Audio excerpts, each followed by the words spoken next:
In this guide, I'm going to show you how you can equip Haki here in Sailor Peace in Roblox. Before we do get into this guide, make sure to like the video and subscribe to the channel with all notifications on. It really does help us out and it lets us know that you want more content like this. We'd greatly appreciate it. And if at any point throughout this guide you had any questions, ask them down in the comment section below and we could help you out further. I'm going to be doing my best to reply to every single comment down there. Now, once you unlock the Haki from the trainers, it's actually going to be automatically applied to your character. You don't actually have to equip it manually. You just have to activate it using keybinds. And each Haki is going to have its own keybind. For example, if you have the one from Desert Island, right? And you can, of course, go ahead and just get this Haki by interacting with the Haki NPC and paying, 250,000 money and 300 gems. All you would have to do is press H. This will go ahead and immediately let you do it. And I don't think I can do...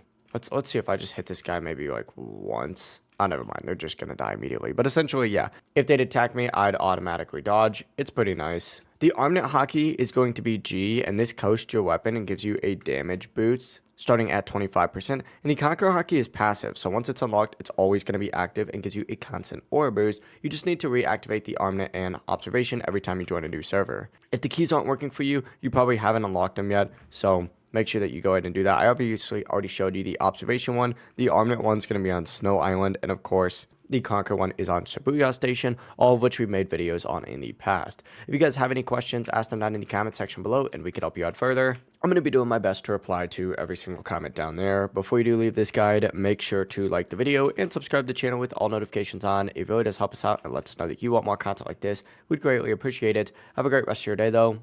Peace.